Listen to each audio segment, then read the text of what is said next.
तो आज हम जाने वाले हैं दिल्ली के सबसे फेमस जू में, और जिसका नियरेस्ट मेट्रो स्टेशन पड़ता है प्रगति मैदान। वहाँ से आप 30 रुपये का ऑटो लेके यहाँ पे आ सकते हैं। अगर आपकी किस्मत अच्छी तो 20 रुपये में आपको ऑटो वाला छोड़ सकता है, बट हमें 30 का मिला था यार। और मौसम की बात करें तो बहुत अच्छा हो रहा है। लोकेशन की बात करें तो इसकी साइड में आपको पुराना किला और एक झील भी दिखाई देने वाली है। अगर टिकट प्राइस की बात करें तो वो हमें पड़ा है 78 पर पर्सन के हिसाब से, और बच्चों का टिकट वेरी करता है। इसी के साथ अगर आप लाइन में नहीं लगना चाहते, जैसे लाइन की सुविधा मुझे तो दिखाई नहीं दी, तो आप यहाँ पे इनकी वेबसाइट दी गई है और उस पर आप लॉगिन कीजिए, आपका टिकट क्यूआर फॉर्म में यहाँ पे मिल जाएगा। ये टेबल्स अलाउड नहीं है। इसी के साथ अगर आपको अपना बैग रखना जिसमें खाना हो तो क्लॉक रूम की फैसिलिटी अवेलेबल है, जो कि आपको 5 रुपये चार्ज करेगा, और उसके बाद आप वहाँ पे जो है अपना बैग सबमिट कर सकते हैं। अगर आप बॉटल लेके आए हैं तो आपको बॉटल के ऊपर एक स्टिकर लगवाना पड़ेगा 20 रुपये का, जिससे ये फायदा होगा कि अगर आप बॉटल को कहीं भी गिरा देते हैं तो ये फाइन के तौर पे है। अगर आप बॉटल जाते वक्त दिखाते हैं इन्हें कि आपने बॉटल वापस लेके आए हो तो 20 रुपये आपको वापस भी मिल जाएगी। तो चलो अब अंदर चलते हैं। अगर गर्मी से जूझ के अगर आपका भी चलने का बिल्कुल मन नहीं है ना, तो यहाँ पे आज आपको अवेलेबल होंगे। बड़ों का जो प्राइस है वो है 77 और छोटे बच्चों का उनका है 44। तो आप इस रिक्शे की मदद से जो है किसी भी जगह जा सकते हैं। वो आपको आपको डायरेक्ट कर देंगे कि यहाँ पे ये जानवर है, आप देख के आ जाओ।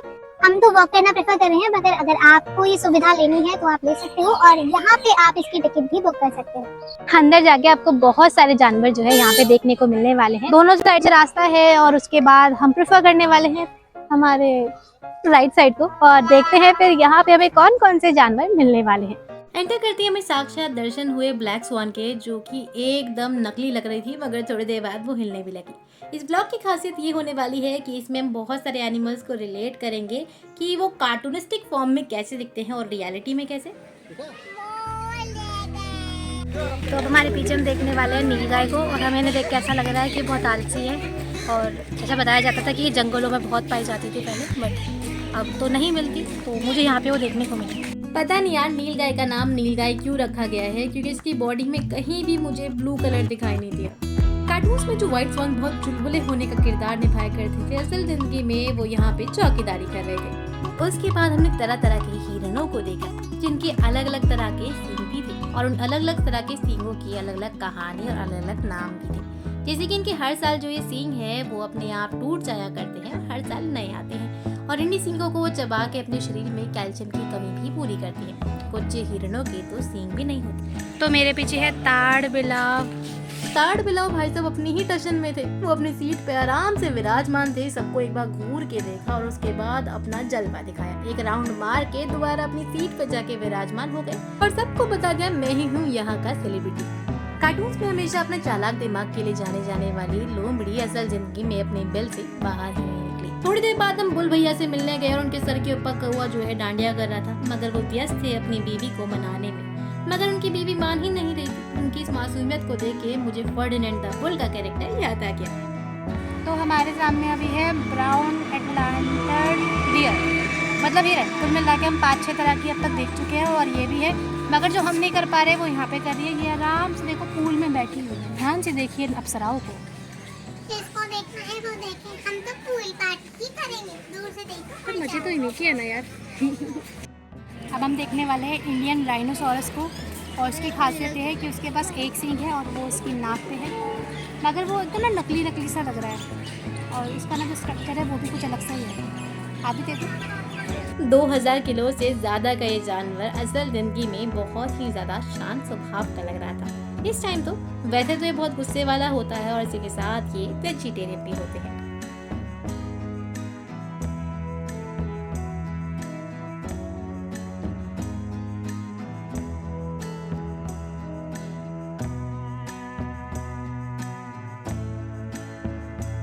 अगर आपको भी लगता है आपने डायनासोरस का नाम या उसे पहली बार देखा है, तो एक बार पेपा पिग के इस कार्टून के कैरेक्टर को देखना।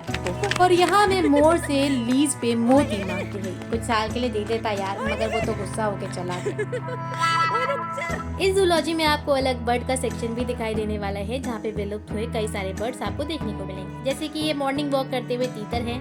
यहाँ पे लाल मुर्गा है जो कि फिर से मॉर्निंग वॉक पे लगा हुआ है। ये जो है मोरनी जी ये खाना खा रही हैं, और मोर जी जो है उनके ऊपर चौकीदारी कर रहे हैं। सफेद मोरनी जी बहुत सुंदर है, इसलिए उन्हें कोई टेंशन ही नहीं है, और चील जी सबके ऊपर नजर रखे हुए हैं।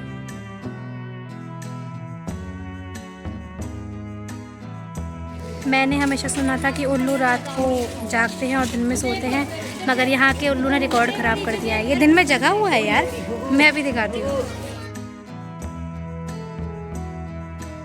3 बजे के बाद कई सारे जानवरों को उनके केज से निकाल दिया जाता है, जिनमें कि एक शेर भी थे। और निकलने के बाद उनको देख के ऐसा लग रहा था कि मंडे को किसी ने जबरदस्ती उन्हें ऑफिस भेज दिया है।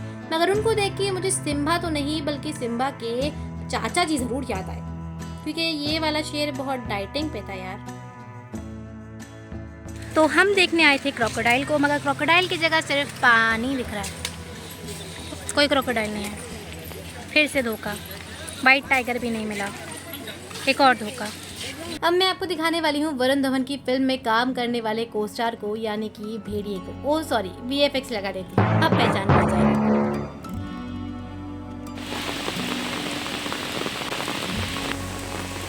By the way, do you remember him?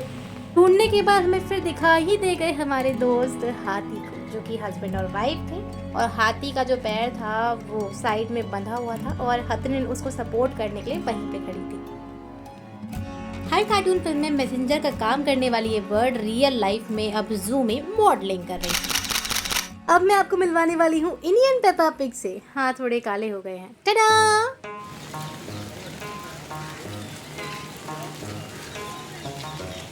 होगा जंगल का राजा शेर, मगर यहाँ के शेर तो ये बंदर थे जो हर वैरायटी का खाना खा रहे थे। हिप्पो! हिप्पो! हिप्पो भाई साहब ने मुंह नहीं दिखाया तो उनके माता पिता से हम उनकी शिकायत करने लगे, मगर वो भी अपने बच्चे की हरकत से मुंह छुपाए बैठे थे। लेटा हुआ है? अच्छा लग रहा है? पूरा डूब रहा है। हाँ हाँ, अभी ऊपर मुंह उठाएगा, आराम से देख।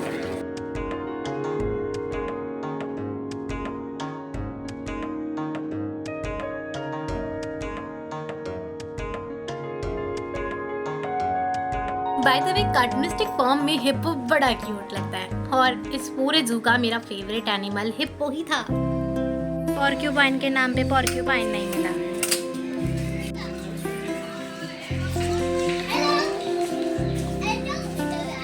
उसके बाद हमें हुए चीता भाई साहब के दर्शन, जो कि अपना पोज दिए आराम से अपनी सीट पे विराजमान थे। वैसे क्या आपको पता है, चीता जो है दुनिया का सबसे फास्टेस्ट मैमल है, और इसका जो जनरेशन है, जो मिक्स ब्रीड है, वो इसीलिए किया गया था ताकि इसकी स्पीड को बढ़ाया जा सके। 90s के टाइम तक इनकी जो क्वांटिटी थी वो 1 लाख थी, मगर आज के टाइम पे करीबन 7,000 ही बचे हुए हैं। एग्जिट ढूंढने की तलाश में हमें फाइनली हो गए ऑस्ट्रिच के भी दर्शन, जो कि दुनिया की सबसे बड़ी बर्ड है, जो कि उड़ती नहीं है मगर बहुत तेज दौड़ती है, और इनके अंडे भी बहुत ज्यादा बड़े होते हैं। वैसे ये भी कहा जाता है कि मेल ऑस्ट्रिच फीमेल ऑस्ट्रिच को मनाने के लिए, कन्विंस करने के लिए डांस भी करती है।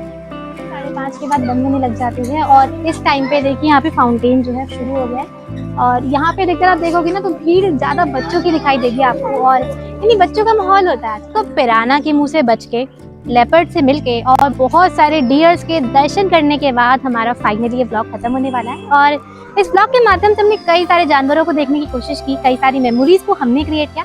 देखने के लिए यहाँ पे आपको कई सारे जानवर मिलने वाले हैं, और हमारी लिस्ट में कुछ जानवर थे जो कि हमसे छूट गए, जैसे कि हम व्हाइट लेपर्ड को देख नहीं पाए क्योंकि वहाँ पे सफाई चल रही थी, हम ईमू को नहीं देख पाए, हम टर्टल को नहीं देख पाए, इसी के अलावा हम डियर नहीं देख पाए, और इनको छोड़ के हमने सारे जानवर एक सीरीज से देखने की कोशिश की है। और अधिकतर जो जानवर हमें दिखाई दिया वो थे हमारे हिरन, उनकी बहुत सारी कैटेगरी थी, यहाँ पे बहुत सारे मिक्स ब्रीड्स थे। इसी के साथ हमारा जो एक्सपीरियंस है वो बहुत अच्छा रहा, मगर सबसे ज़्यादा यहाँ पे एक ही जानवर था जो कि रूल कर रहा था, वो थे बंदर भाई साहब। तो उम्मीद करती हूँ आपको मेरा आज का ब्लॉग अच्छा लगा होगा।